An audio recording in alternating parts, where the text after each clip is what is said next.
ഇന്നത്തെ നമ്മുടെ റെസിപ്പി കറിയൊന്നും ഇല്ലാതെ കഴിക്കാവുന്ന വളരെ ടേസ്റ്റി ആയിട്ടുള്ളൊരു ബ്രേക്ക്ഫാസ്റ്റ് റെസിപ്പിയാണ്. ഇത് നമുക്ക് വളരെ സിമ്പിളായിട്ട് ചെയ്തെടുക്കാൻ പറ്റും. അതുപോലെ ഇത് നമുക്ക് സ്നാക്കായിട്ടും കഴിക്കാവുന്നതാണ്. അപ്പോൾ നല്ല ടേസ്റ്റി ആയിട്ടുള്ള ഈ ഒരു റെസിപ്പി എങ്ങനെയാണ് ചെയ്തെടുക്കുന്നതെന്ന് നോക്കാം. ഇതിനായിട്ട് ആദ്യം നമുക്കൊരു മസാല തയ്യാറാക്കി എടുക്കണം. അതിനായി ഈ ഒരു പാനിലേക്ക് 1 ടേബിൾ സ്പൂൺ ഓയിൽ ഒഴിച്ചു കൊടുക്കാം.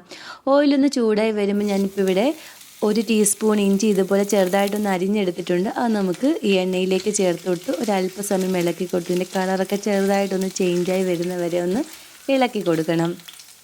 ഇനി നമുക്ക് വേണ്ടുന്ന സവാളയാണ്. ഞാനിപ്പോൾ ഇവിടെ ഒരു വലിയ സവാള ഇതുപോലെ ചെറുതായിട്ടൊന്ന് അരിഞ്ഞെടുത്തിട്ടുണ്ട്. അത് നമുക്ക് ഈ ഒരു എണ്ണയിലേക്ക് ചേർത്ത് കൊടുക്കാം. ഇതിൻ്റെ കൂടെ നമ്മുടെ എരിവനുസരിച്ച് പച്ചമുളക് ചേർത്ത് കൊടുക്കാം. ഞാനിപ്പോൾ ഇവിടെ 2 പച്ചമുളക് ചെറുതായിട്ട് അരിഞ്ഞത് കൂടി ചേർത്ത് കൊടുക്കുന്നുണ്ട്. ഇനി ഈ ഉള്ളി ഒന്ന് പെട്ടെന്നൊന്ന് വഴണ്ട് കിട്ടുന്നതിനായിട്ട് നമുക്കിതിലേക്ക് ആവശ്യത്തിന് ഉപ്പും കൂടി ചേർത്ത് കൊടുത്ത് ഈ ഉള്ളി ചെറിയൊരു ഗോൾഡൻ കളറായി വരുന്നവരെ നമ്മളിതൊന്ന് ഇളക്കി കൊടുത്തൊന്ന് വഴറ്റിയെടുക്കണം. ഉള്ളി ഇപ്പോൾ ഇവിടെ ചെറിയൊരു ഗോൾഡൻ കളറൊക്കെ ആയി വന്നിട്ടുണ്ട്. ഈ ഒരു സമയം നമുക്ക് തീ ഒന്ന് കുറച്ച് വെച്ച ശേഷം നമുക്കിതിലേക്ക് കുറച്ച് പൊടികളൊക്കെ ചേർത്ത് കൊടുക്കണം. ആദ്യം നമുക്കിതിലേക്കൊരു 1/4 ടീസ്പൂൺ മഞ്ഞൾപ്പൊടി ചേർത്ത് കൊടുക്കാം. നമ്മുടെ എരിവനുസരിച്ച് മുളക് പൊടി ചേർത്ത് കൊടുക്കാം. ഞാനിപ്പോൾ ഇതിലേക്ക് 1 ടീസ്പൂൺ മുളക് പൊടി ചേർക്കുന്നു. അതുപോലെ 1 ടീസ്പൂൺ മല്ലിപ്പൊടിയും 1/2 ടീസ്പൂൺ ഗരം മസാലയും കൂടി ചേർത്ത് കൊടുത്ത് ഈ പൊടിയുടെ പച്ചമണം ഒന്ന് മാറുന്നവരെ നമുക്കൊരു അല്പസമയം ഇങ്ങനെ ഒന്ന് ഇളക്കി കൊടുക്കാം. ഇപ്പോൾ ഈ പൊടിയുടെ പച്ചമണമൊക്കെ ഒന്ന് മാറി വന്നിട്ടുണ്ട്. ഇനി ഇതിലേക്ക് ഒരു തക്കാളി ഇതുപോലെ ചെറുതായിട്ട് അരിഞ്ഞിട്ടുണ്ട്. അതുകൂടി നമുക്ക് ചേർത്ത് കൊടുത്ത് ഈ തക്കാളി നല്ലപോലെ ഒന്ന് വെന്തുടയുന്നവരെ നമ്മളൊന്ന് ഇളക്കി കൊടുക്കണം. ആവശ്യമെങ്കിൽ ഒരല്പം വെള്ളം ഒന്ന് തളിച്ച് നമുക്ക് ഈ തക്കാളി നല്ലപോലെ ഒന്ന് കുക്ക് ചെയ്തെടുക്കാം. അതുപോലെ തന്നെ നിങ്ങൾക്ക് ഈ വീഡിയോ ഇഷ്ടപ്പെടുകയാണെങ്കിൽ ഇതുപോലുള്ള വെറൈറ്റി റെസിപ്പികൾക്കായി ചാനൽ സബ്സ്ക്രൈബ് ചെയ്യാനും നിങ്ങളുടെ അഭിപ്രായം കമൻറ്റായി അറിയിക്കാനും മറക്കല്ലേ.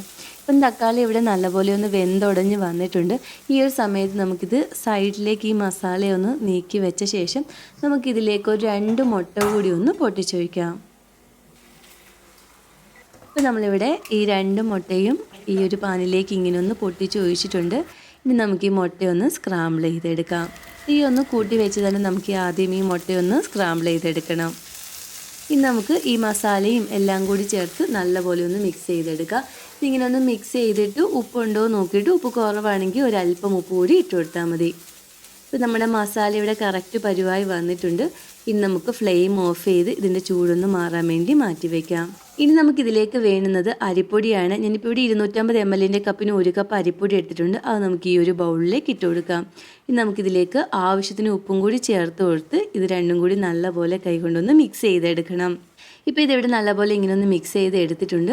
ഇനി നമുക്കിതിലേക്ക് കുറേശ്ശെയായിട്ട് വെള്ളം ഒഴിച്ചു കൊടുത്ത് നമ്മൾ പുട്ടിനൊക്കെ നനച്ചെടുക്കുന്നതിൻ്റെ കൂട്ടൊന്ന് നനച്ചെടുക്കാം. പ്രത്യേകം ശ്രദ്ധിക്കണം, വെള്ളം കുറേശ്ശെയായിട്ട് ഒഴിച്ച് തന്നെ വേണം നമ്മളിതൊന്ന് മിക്സ് ചെയ്തെടുക്കാൻ. ഇപ്പോൾ നമ്മളിതിവിടെ ഇതുപോലെ ഒന്ന് മിക്സ് ചെയ്തെടുത്തിട്ടുണ്ട്. ഇതുപോലെ കൈകൊണ്ടൊന്ന് ഉരുട്ടാൻ പറ്റുന്ന ഈ ഒരു പരുവായി വരുന്നവരെ വേണം നമ്മളൊന്ന് മിക്സ് ചെയ്തെടുക്കാൻ. ഇപ്പോൾ ഇതിവിടെ കറക്റ്റ് പരുവായി വന്നിട്ടുണ്ട്. ഇനി നമ്മളിവിടെ തയ്യാറാക്കി വെച്ചിരിക്കുന്ന ഈ മസാല കൂടി നമുക്കിതിലേക്കൊന്ന് ചേർത്ത് കൊടുക്കാം. ഇനി നമുക്കിതെല്ലാം കൂടി നല്ലപോലെ ഒന്ന് മിക്സ് ചെയ്തെടുക്കണം.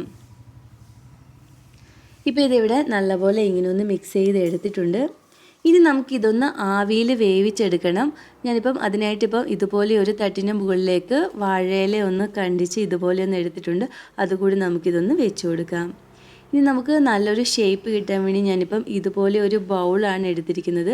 ഈ ബൗളിലേക്ക് നമ്മളിവിടെ തയ്യാറാക്കി വെച്ചിരിക്കുന്ന ഈ മാവിൻ്റെ മിക്സ് ഇതിന് മുകളിലേക്ക് ഇങ്ങനെ ഒന്ന് വെച്ച് കൊടുക്കാം. കൈകൊണ്ട് തന്നെ നമ്മളിങ്ങനെ ഒന്ന് വെച്ച് ചെയ്ത് നല്ലപോലെ ഇതിങ്ങനെ ഒന്ന് പ്രസ് ചെയ്ത് നല്ലൊരു ഷേപ്പാക്കി എടുക്കണം. ഇങ്ങനെ ഒന്ന് ഷേപ്പാക്കി എടുത്ത ശേഷം നമുക്കിതിന് മുകളിലേക്ക് ഇങ്ങനെ ഒന്ന് തട്ടിക്കൊടുക്കാം. എല്ലാം നമ്മളിപ്പം ഇതുപോലെ ഒന്ന് ചെയ്തെടുത്തിട്ടുണ്ട്. ഇനി ഇതൊന്ന് ആവിയിൽ വേവിച്ചെടുക്കുന്നതിനായിട്ട് ഈ ഒരു പാനിൽ വെള്ളം തിളയ്ക്കാൻ വെച്ചിട്ടുണ്ടായിരുന്നു. വെള്ളം നല്ലപോലെ തിളച്ചതിന് ശേഷം തീ ഒരു മീഡിയം ഫ്ലെയിമിൽ വെച്ചിട്ട് നമുക്ക് ഈ ഒരു തട്ട് ഇങ്ങനെ ഒന്ന് ഇറക്കി വെച്ച് കൊടുക്കാം. ഇനി തീ ഒരു മീഡിയം ഫ്ലെയിമിൽ വെച്ച് ഒരു 15 മിനിറ്റ് നമുക്ക് അടച്ച് വെച്ച് ഇതൊന്ന് കുക്ക് ചെയ്തെടുക്കണം. ഇപ്പോൾ ഒരു 15 മിനിറ്റ് കഴിഞ്ഞിട്ടുണ്ട്. ഇനി നമുക്കിതിൻ്റെ ചൂടൊന്ന് മാറാൻ വേണ്ടി മാറ്റി വയ്ക്കാം. അങ്ങനെ അരിപ്പൊടിയും മുട്ടയൊക്കെ വെച്ചിട്ട് വളരെ സിമ്പിളായിട്ട് ചെയ്തെടുക്കാവുന്ന നല്ല ഹെൽത്തി ആയിട്ടുള്ള പലഹാരം ഇവിടെ റെഡി ആയിട്ടുണ്ട്.